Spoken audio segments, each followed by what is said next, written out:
Doctor Yunus ক্ষমতা হওয়ার পরতে দেশে একটা মামুয়ারি ফরাস পাইয়া গেছে জ্যাম লেগে রয়েছে। যদি দেখায় পুরোটা জ্যাম লেগে রয়েছে।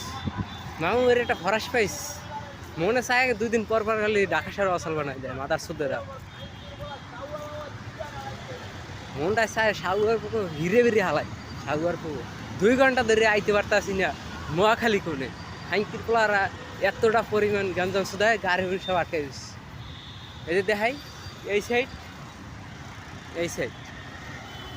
পরে দিয়া না হাইটেইটে যাইতে হাইটেইটে বিজয় সরণি মতো তাইয়া পড়ছি জাহাঙ্গীর গেট কোনে কি পরিমাণ জামটা লাগছে।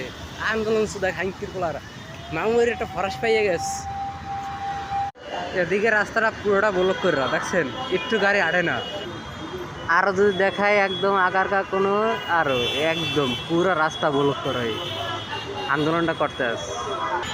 তারপরে এদিকে তো কথাই নাই, ওদিকে ধানমন্ডি 27 মিনিট বলে জ্যাম লাগিয়ে গেছে পুরোটাই। ঢাকা শহর অচল হয়ে গেছে পুরোটা একদম জ্যাম। পরে হাইটেইটা আইয়া মেট্রো উঠা বাসা যাওয়া লাগবে, আর খুব উপায় নেই।